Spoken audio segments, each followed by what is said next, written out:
ringrazio di cuore Erika Baldin, la nostra consigliera regionale, Simone Scarabel, consigliere regionale, e la nostra Orietta Vanin, sempre presente, che è portavoce al Senato ed è stata assessora nel comune di Mina, quindi ha una lunga esperienza amministrativa.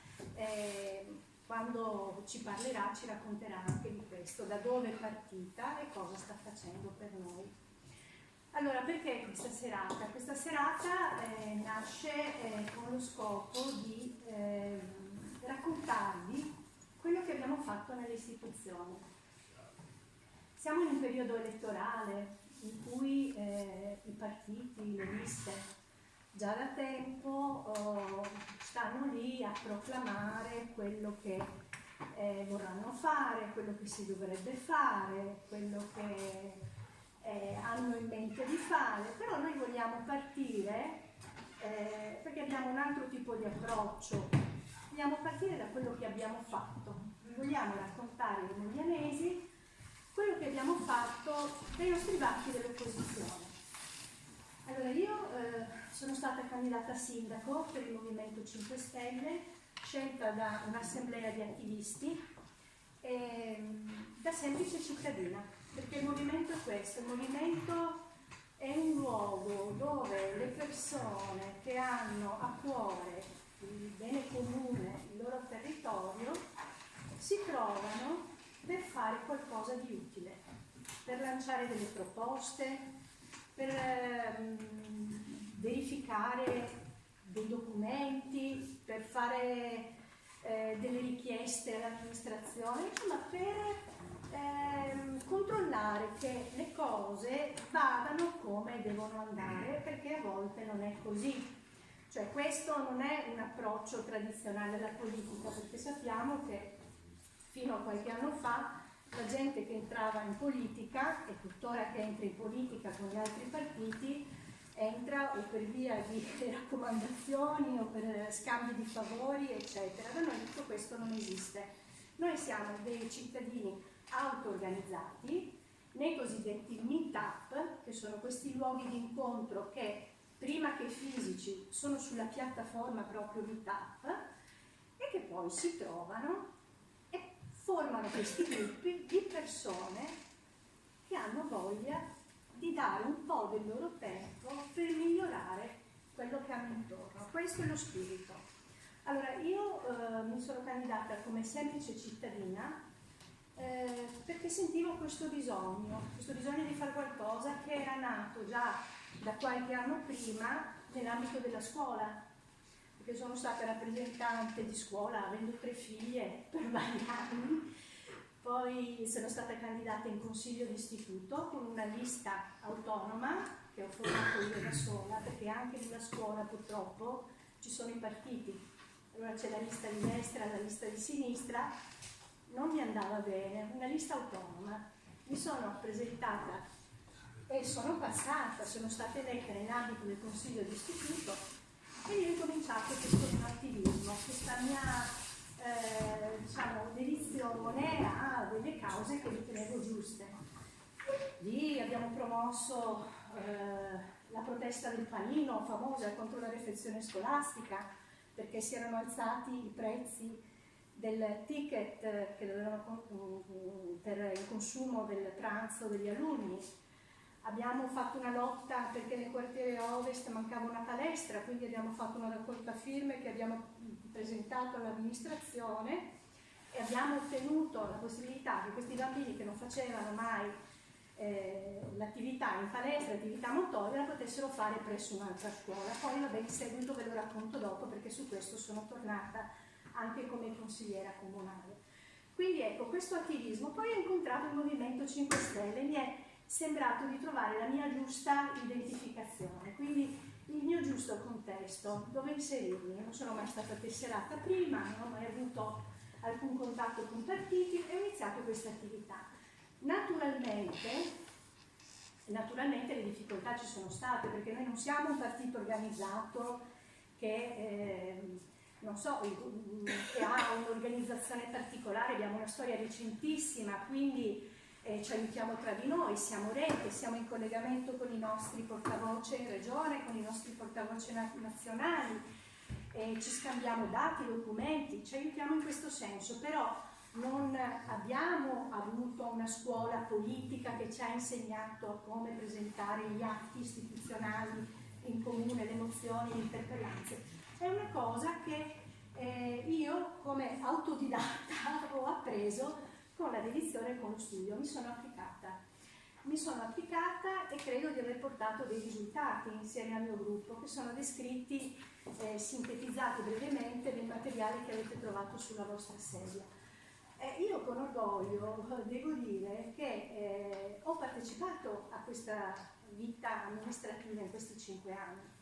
Forse i nostri risultati non sono stati così lampanti, così noti, così conosciuti come quelli magari dell'amministrazione, delle altre forze politiche, però ricordiamo, noi non abbiamo neanche in dote rimborsi elettorali, i cosiddetti finanziamenti partiti che hanno gli altri partiti. Noi ci muoviamo sempre autopromuovendoci con piccole donazioni. Tutto quello che facciamo, anche la serata che stiamo vivendo qui insieme, la facciamo tramite nostre piccole donazioni. E questo spiega tutto, insomma, spiega il perché anche nelle campagne elettorali non vediamo mai tutta quell'attività che si produce negli altri partiti. 5 anni fa, poi, per nostre regole non era neanche importante mostrare il volto del candidato, perché quello che importa per il movimento non sono tanto le persone quanto le idee, perché le persone possono cambiare, i nostri rappresentanti sono chiamati portavoce perché devono portare la voce del movimento, non la loro voce. Quindi fanno questa esperienza nelle istituzioni, poi possono cedere il passo a qualcun altro, perché è giusto che questa attività, questa esperienza sia fruibile da più persone. È un'esperienza che io mi sento sinceramente di invogliare, di suggerire a tutte le persone qui presenti, anche quelle che ci ascoltano, perché è una formazione, prima che politica, di vita, perché ti serve a misurarti con te stessa, con gli altri, e quando poi trovi anche un risultato con cui ti confronti, una gratificazione, perché ti rendi conto di aver fatto qualcosa di utile, non per te ma per gli altri. Quindi questo è stato il mio caso. Allora, tornando a questo discorso, siccome noi ci organizziamo in questo modo, siamo dei volontari della politica, all'entrata e all'uscita troverete una cassettina dove, se vorrete una piccola offerta, ecco, la potrete lasciare per darci modo poi di poter fare altre serate di questo tipo. Allora, il Movimento 5 Stelle, dicevo prima, non si muove attraverso i canoni tradizionali della politica. Noi abbiamo una grossa possibilità di attuare quella che è la democrazia diretta, la democrazia partecipata, attraverso la nostra piattaforma Rousseau. È una piattaforma che è aperta a tutti i cittadini, non è aperta solo alle persone simpatizzanti, però le persone iscritte hanno la possibilità, tramite questa piattaforma, di proporre leggi in prima persona, di votare delle leggi che sono proposte dai nostri parlamentari, di votare i candidati alle elezioni politiche europee o del Consiglio regionale. Quindi c'è il modo veramente di esprimersi. Come avete visto anche sul caso di Ciotti c'è stata ad esempio la votazione che ha obbligato, tra virgolette, i nostri rappresentanti parlamentari, senatori in giunta, a votare come avevano deciso gli iscritti. Quindi questo è un modo sicuramente perfettibile per avvicinarsi a quello che è stato il sogno di Gianroberto Casaleggio di attuare questa democrazia partecipata. La strada è lunga, però noi, a differenza di altri, l'abbiamo intrapresa e consideriamo che queste scelte siano largamente condivise e non calate dall'alto come succede in altre situazioni. per tornare all'attività nelle istituzioni, c'è anche da fare una valutazione su quello che sta succedendo adesso. Le 5 Stelle, ambiente, acqua, internet, trasporti sostenibili e sviluppo sociale ed economico. Questo, un programma semplicissimo. Noi sul territorio siamo interpreti di queste che sono le 5 Stelle, non abbiamo contratti con la Lega come succede a livello nazionale, lavoriamo in autonomia.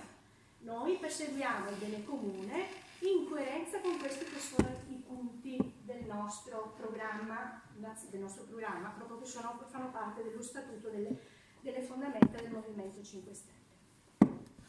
Quindi partecipazione, cosa vuol dire per noi? Non è una partecipazione fittizia, perché noi basiamo proprio la nostra esperienza politica su questo. Noi non ci saremmo qua, non saremmo il governo se non avessimo iniziato con questa prospettiva di partecipazione.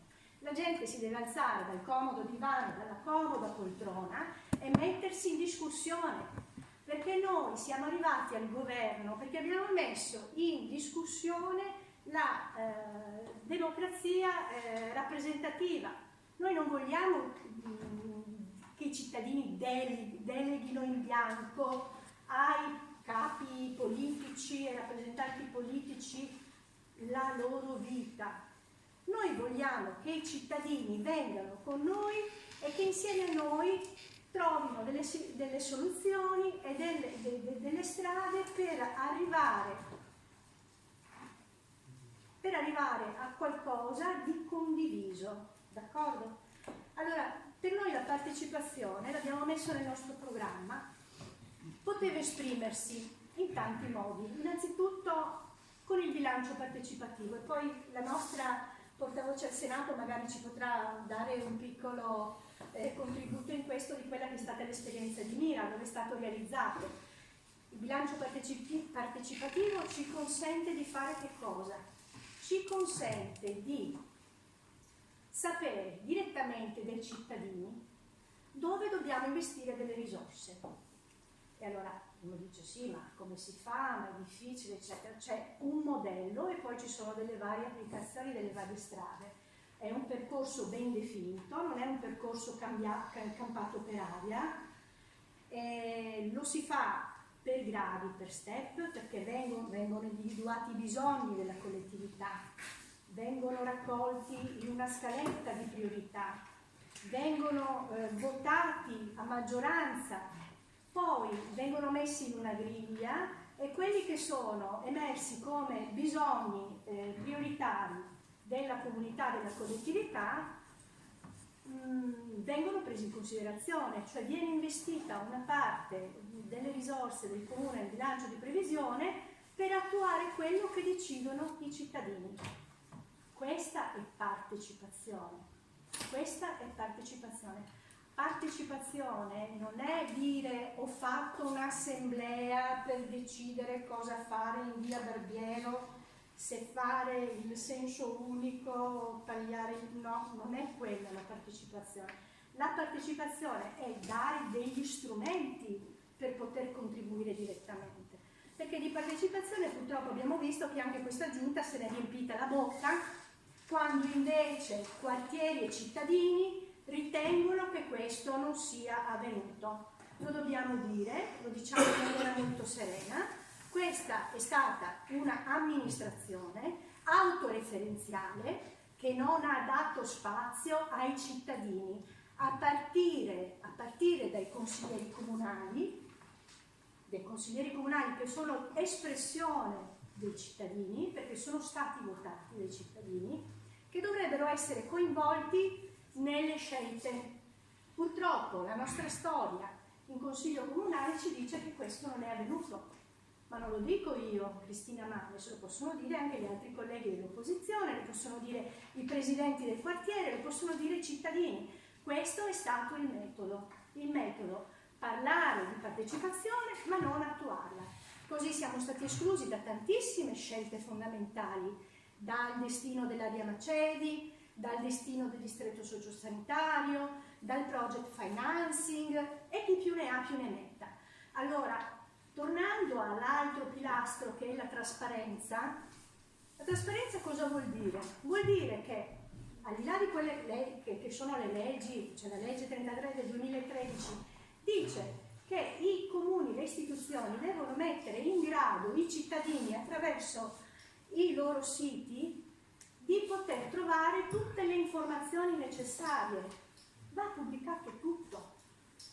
I cittadini devono trovare tutto quello che viene fatto dall'amministrazione, tutte le indicazioni che sono previste dalla legge. Questa legge 33 del 2013 prevede proprio nell'allegato come e dove debbano essere pubblicati nell'albo nel sito istituzionale dei comuni le informazioni, gli atti, la storia. Allora, protezione civile, piano di protezione civile. Noi già nel 2015, quindi parliamo di qualche anno fa, abbiamo notato che non eravamo nei termini di legge con il piano di protezione civile, perché a Mogliano esisteva un piano di protezione civile datato 2008 che poi è stato, diciamo, confermato perché c'è stato un passaggio con la provincia nel 2010. Orbene, la legge prevede che il piano di protezione civile, che è uno strumento fondamentale, debba essere pubblicato nel sito, debba essere fruibile. Se succede una catastrofe, se c'è un'emergenza, i cittadini devono sapere cosa fare. E allora abbiamo presentato nel 2015 2 mozioni su questo. Una per dire, ragazzi, non siamo a norma, bisogna pubblicare questo piano di protezione civile. E una seconda mozione in contemporanea, ragazzi, guardate che il piano di protezione civile va aggiornato periodicamente perché le situazioni nel territorio cambiano, bisogna essere pronti ad eventuali calamità, situazioni di emergenza in cui intervenire. Viene definito un punto di ritrovo dove le persone devono fare, che si chiama, adesso non mi ricordo, il centro operativo, un acronimo che ora mi sfugge. Tutto questo non c'era. Allora, mozioni vanno in consiglio comunale, la prima mozione sulla pubblicazione del piano di protezione civile viene bocciata. Viene bocciata. Perché viene bocciata? Viene bocciata perché prima dell'approvazione il segretario generale prende il telefonino e dice no, alto là, l'hanno appena pubblicato adesso nel sito. Da un miracolo abbiamo anche, diciamo, la possibilità di fare miracoli. Allora, pur di non approvare una mozione del Movimento 5 Stelle, prima della votazione, no, è stato appena pubblicato, quindi votiamo contro la mozione. Spiegatemi che senso ha. Cioè la mozione serviva ad arrivare a quel risultato, mi dici è stato appena pubblicato, quindi bocciamola. Questo è un esempio, ma poi ve ne farò degli altri per capire come si è ragionato all'interno dell'istituzione. Cioè i consiglieri di opposizione comunque sono delle risorse all'interno del Consiglio Comunale, sono cittadini che rappresentano altri cittadini, hanno tenuto in considerazione anche quelle che sono le proposte, quelli che sono i suggerimenti, ma qui non solo è mancato questo, ma si è arrivati anche in certe situazioni dove si è detto il falso in Consiglio Comunale. Per non approvare delle mozioni si è detto che esistevano già delle delibere di giunta che non esistevano per bocciare una mozione. Si è arrivati anche, questo con il controllo di vicinato, è tutto agli atti, si è arrivati con la nostra mozione, ad esempio, sulla richiesta dell'adesione di Mogliano al patto dei sindaci e alla redazione del PAES, a dire, ricevuta la mozione, questa mozione non deve passare, siccome le mozioni vanno all'ordine del giorno negli ultimi punti, mettiamo prima del punto della consigliera Mares, ne mettiamo uno nostro di giunta che ha la precedenza, tale e quale. Allora la nostra mozione viene discussa alla fine, la mozione nostra copiata, incollata, come una mozione di giunta messa prima della nostra, quindi votata quella della giunta, approvata all'unanimità. Noi siamo molto contenti e soddisfatti perché il patto dei sindaci è un fatto molto importante, perché dà la possibilità ai sindaci e ai comuni di ottenere dei finanziamenti europei in tema di energia, in tema di riduzione delle emissioni, eccetera, di efficientamento. Quindi sottoscrivendo quel patto e redigendo poi il PAES, il comune ha la possibilità di accedere a questi finanziamenti. Per cui, ecco, questo per dirvi la metodologia. Allora, tornando al piano di protezione civile, adesso siamo alla scadenza del mandato.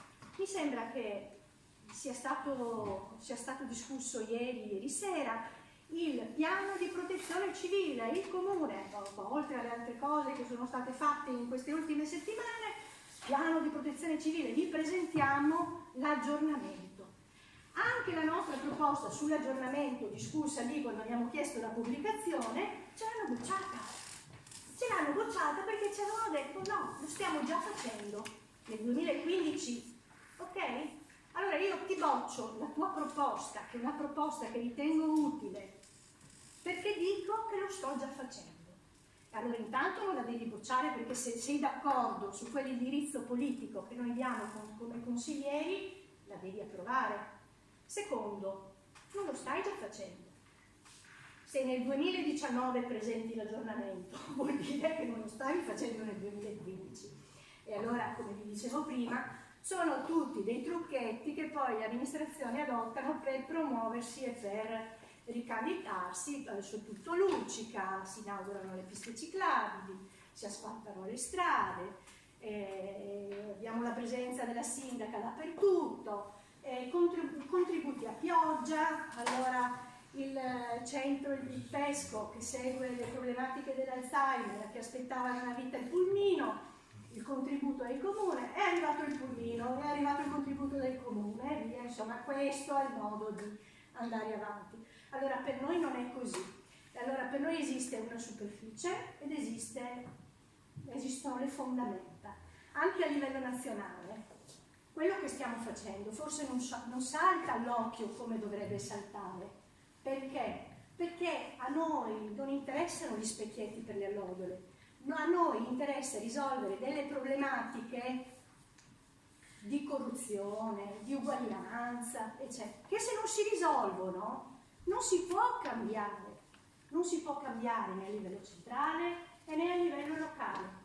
Quindi a noi non interessa essere più bravi. Anche adesso al governo abbiamo Salvini. Quello che fa il Movimento 5 Stelle è percepito forse in maniera un po' minoritaria. Ma perché? Perché la gente è attratta da chi grida, da chi urla, da chi sbandiera, ma non si informa. Perché lo devo dire, la gente non si informa, questo è un grosso problema. Ma io lo vedo anche nel mio piccolo ambito nei miei amici che ho, nei laureati, cioè non sanno cosa si fa in un consiglio comunale, non sanno che cosa la distinzione tra un assessore e un consigliere regionale. Cioè siamo veramente in difficoltà. E allora se la gente non fa questo passo per alzarsi dalla poltrona, informarsi e capire come funzionano le cose, a partire dal proprio cerchio, dal proprio nido, le cose non cambieranno mai. Le cose non cambieranno mai.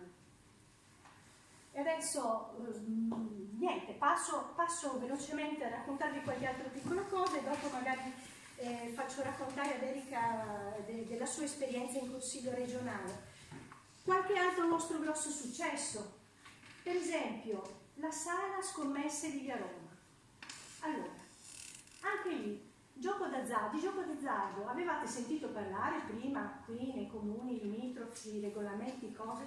No. Ludopatia, che cos'è?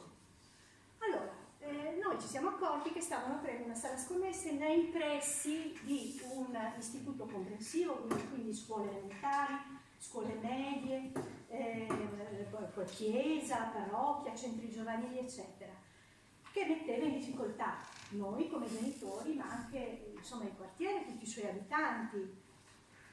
Ho presentato una mozione di contrasto al gioco d'azzardo, di strumenti per il contrasto al gioco d'azzardo, dove oltre a chiedere l'adesione formale del comune al manifesto dei sindaci, che è un manifesto che prevede delle azioni di responsabilità da parte dei comuni per opporsi alla ludopatia e a tutta la criminalità, eccetera, che ruota attorno al gioco d'azzardo.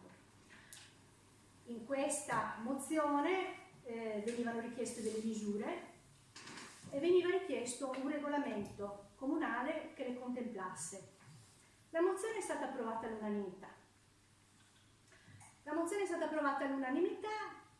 Il regolamento si è incominciato a fare, però c'era un problema che questa sala stava continuando proprio ad allestire gli ambienti, quindi da lì a poco, se non arrivava il regolamento, questa sala poi non l'avrebbe più levata via nessuno. Allora, in quell'occasione, io un mese dopo esattamente dalla prima mozione, presentai una seconda mozione con richiesta di sospensione dell'apertura di nuove sale slot e di nuove macchine per il gioco d'azzardo nelle more del regolamento. Questo voleva dire che loro si dovevano fermare fino a che non ci fosse stato un regolamento. E così poi è stato. Noi, per sensibilizzare la cittadinanza su questa tematica, abbiamo fatto anche insieme al quartiere Ovest una raccolta firme. Abbiamo anche fatto la proiezione di un documentario film sulle problematiche legate alla patologia, alla ludopatia e appunto sul gioco d'azzardo, con la Caritas. Cioè, pensate, il controsenso, mentre le istituzioni ci negano il patrocinio, mentre la scuola ci nega di apporre i manifesti, la Caritas, e qui faccio un ringraziamento a Don Elio della Caritas provinciale e anche a Don Paolo che ci ha sostenuti, hanno con noi portato avanti questa battaglia. Quindi abbiamo organizzato questo evento. Cos'è successo? L'amministrazione si è sentita un po' in difficoltà, a parte che l'evento sul gioco d'azzardo era stato organizzato da tempo e quel giorno lì alla stessa ora era stato posto un consiglio comunale a cui io ho dovuto anche mancare perché dovevo presentare quell'evento, quella serata, insomma, in compagnia anche della Caritas. La gente incominciava ad aver paura nel quartiere di queste eventualità, quindi c'è stata mobilitazione. L'amministrazione ha organizzato un'assemblea sul gioco d'azzardo. Io avevo già presentato la richiesta di moratoria e lì pubblicamente la sindaca si oppose a questa mia richiesta di moratoria dicendo che non era possibile, E invece era possibile perché noi dicevamo fai un'ordinanza perché il sindaco come rappresentante del governo in casi di urgenza per la popolazione, in casi contingibili ed urgenti, può intervenire con delle ordinanze. Tu lo puoi fare in questo caso? No, non si può fare davanti a un'assemblea, eccetera. Poi c'era il rischio che il consenso calasse, perché si erano aggiunti i cittadini, la raccolta firme, quindi alla fine fu fatta questa moratoria, d'accordo? Benissimo, poi uscì il regolamento comunale, questa società che era affiliata alla Goldbet, che è un colosso che tratta scommesse, eccetera, si è opposto, ha fatto ricorso al TAR e il ricorso è stato vinto. Ha fatto ricorso al Consiglio di Stato e Mogliano ha vinto anche al Consiglio di Stato. Perché? Nelle nostre richieste, in mancanza di una regolamentazione omogenea nazionale che non esisteva, e non esiste ancora un riordino completo della materia, avevamo individuato in una delibera recente regionale la possibilità da parte dei comuni del Veneto, proprio per il principio di sussidiarietà, di poter individuare le zone dove delocalizzare queste sale, insomma queste attività. È chiaro, noi ci siamo sempre mossi, diciamo, in bilico, no? Tra quello che si poteva fare e quello che non si poteva fare, però abbiamo sempre lanciato il cuore oltre l'ostacolo, perché la legge nazionale ci diceva che non si poteva fare questo regolamento. La legge nazionale, la legge regionale invece ci apriva questa possibilità, che non subito è stata abbracciata così con entusiasmo, però alla fine abbiamo avuto ragione. Abbiamo avuto ragione perché questo regolamento comunale si è basato sulle distanze dei luoghi sensibili, perché in altri comuni hanno lavorato ad esempio sulla pubblicità, oppure hanno lavorato sugli orari di apertura, eccetera, che comunque sono previsti anche da questa delibera regionale. Però noi, proponendo la distanza dai luoghi sensibili, che sono appunto le scuole, le chiese, i punti di aggregazione, in un raggio di 500 metri da ogni luogo sensibile, di fatto abbiamo delocalizzato fuori dal centro queste attività. E questa è stata la chiave, perché Mogliano ha fatto giurisprudenza, è stato il primo comune in Italia ad adottare un regolamento di contrasto al gioco d'azzardo, cosiddetto regolamento per i giochi leciti, perché si chiamano giochi leciti. E molti altri comuni ci hanno seguito in questa strada, hanno copiato questo regolamento che è stato fatto dal comune di Mogliano e Veneto, però insomma ci piace dire che questa battaglia l'abbiamo iniziata e l'abbiamo vinta noi. E questo per dire una cosa. Anche sul discorso del glifosato, per esempio, avevate mai sentito parlare del glifosato nel 2014-2015? Sì, si sentiva parlare, ma insomma non era una problematica così diffusa. Poi improvviso i giornali hanno cominciato a parlare del glifosato, il glifosato. Okay.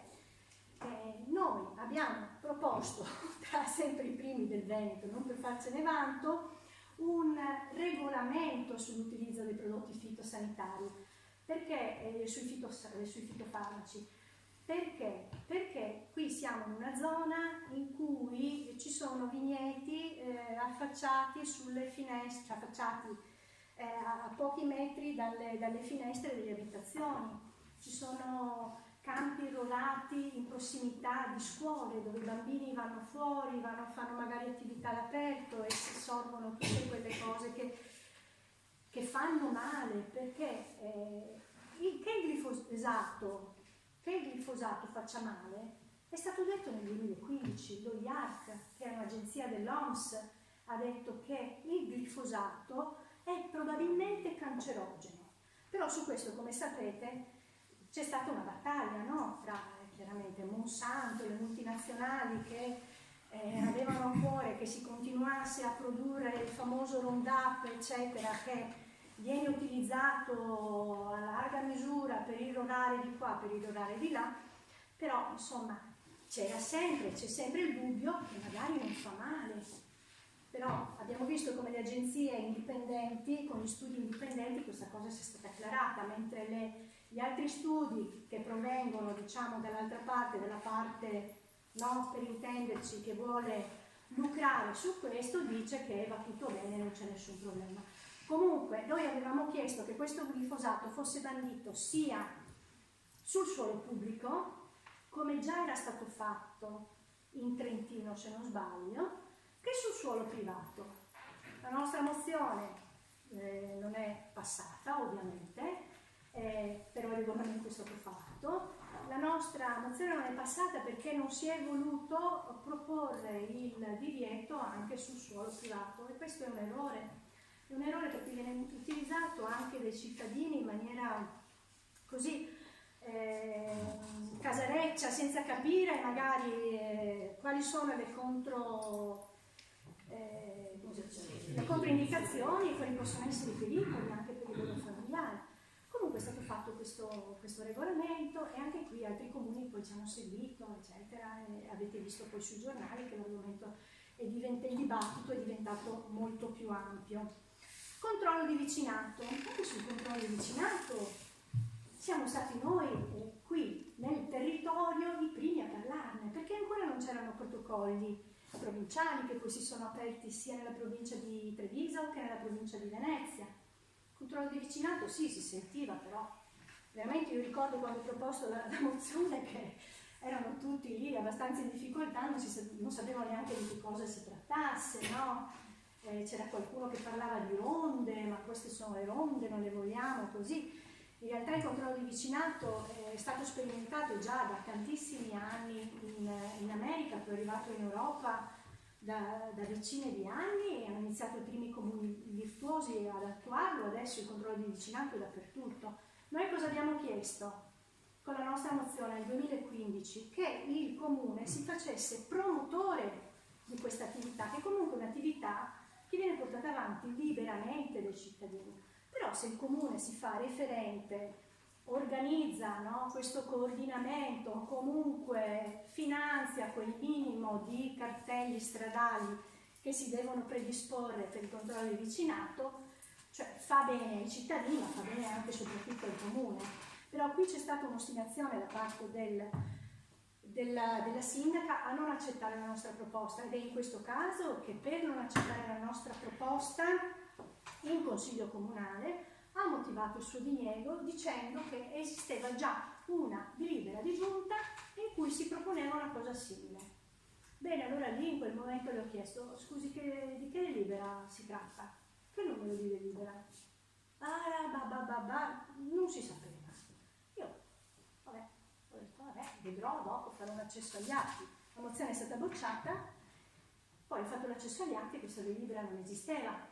Non esisteva una delibera, forse c'era un pensiero, c'era un'idea di fare qualcosa. Poi questa idea l'amministrazione era trasformata nel volontario civico, che è stato un fiasco, lo sappiamo. Pur di porre qualcosa di diverso, pur di non accettare la proposta, hanno proposto il volontario civico. Ora il volontario civico è un'anziana persona pensionata che si aggira per la città senza un'assicurazione, senza niente, per poter difendere i cittadini dalla criminalità. È chiaro che ci sono state tantissime adesioni da parte dei cittadini moglianesi a questo progetto, pochissime, non ha preso piede la cosa. Intanto i cittadini di Mogliano, i quartieri si sono auto-organizzati, sono nati gruppi di controllo di vicinato, perché il progetto è buono, valido, non va a sostituire le forze dell'ordine, ma coadiuva, è un aiuto in più, è una responsabilizzazione anche del cittadino.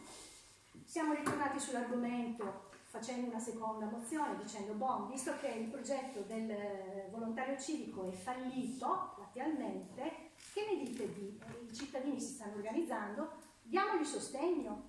Bocciata anche quella mozione, quindi non se ne è fatto niente, vabbè. Così anche per il decoro urbano ho provato a chiedere l'approvazione dell'adesione del comune alla piattaforma decoro urbano, che è una piattaforma di e-governance che è utilizzata da tantissimi comuni, che consente di mettere in collegamento i cittadini con l'amministrazione. Vi capiterà spesso di girare per Mogliano, di rompervi una caviglia perché c'è una buca o di vedere un palo che è andato giù. Bene, il cittadino col telefonino fa la foto, invia, la piattaforma la manda al comando dei vigili, i vigili sono costretti a prendere la segnalazione e anche a dargli un numero, per cui tante volte noi ci siamo detti ma come abbiamo fatto una segnalazione e non hanno fatto niente, perché il percorso delle nostre segnalazioni è occulto, non si sa dove vada a finire.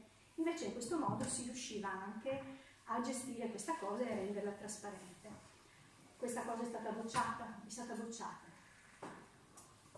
Qualche anno dopo si è incominciato a parlare del decoro urbano, però della nostra mozione non se ne è fatto niente. Dunque, sì, di cose insomma ne abbiamo fatte parecchie. Se avete anche qualche domanda, lì sono segnati tutti gli atti che abbiamo elaborato nel corso del tempo.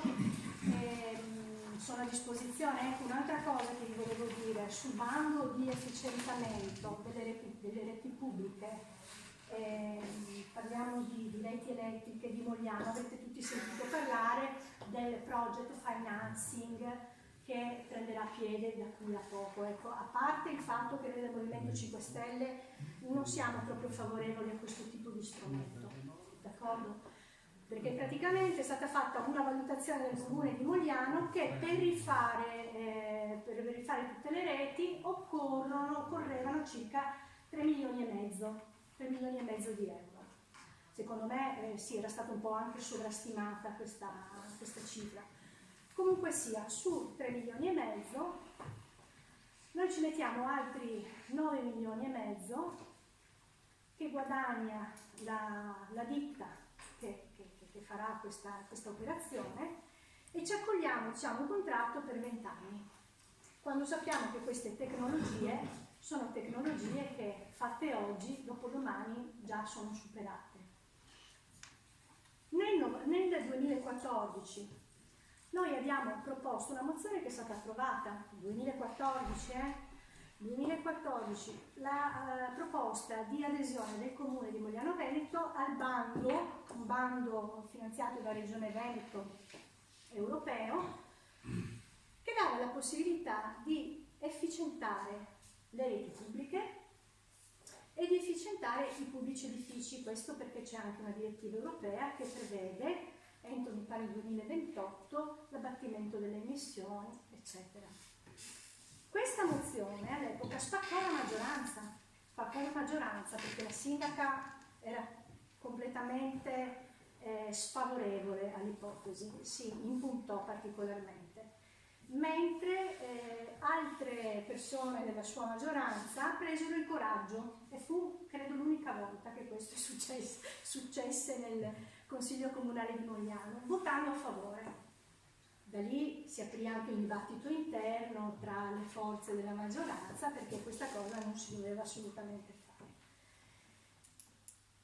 E quindi come pensate che sia andata a finire la cosa? La mozione è stata approvata, non a maggioranza, perché la sindaca ha votato al contrario, però è stata disattesa, cioè noi ci siamo persi circa 3 milioni di euro tra efficientamento di pubbliche reti e pubblici edifici, che avremmo potuto utilizzare per ammodernare quelle che erano le nostre linee, perché poi nella relazione di Ranzato che si fa proprio per il project financing si dice che tutto sommato i cavi interrati sono perfetti, quindi non c'è da fare tutto questo lavoro straordinario. Con questo bando c'era la possibilità veramente di entrare in una prospettiva, di fare un passo in avanti, una prospettiva tecnologica, perché ci sono degli strumenti adesso che ci dà la tecnologia che ci consentono di trasformare un semplice lampione in un punto intelligente che ci misura l'inquinamento atmosferico, ci dà quello che dobbiamo pagare dei rifiuti. Può essere un punto dove uno chiede aiuto se si trova in una situazione di difficoltà.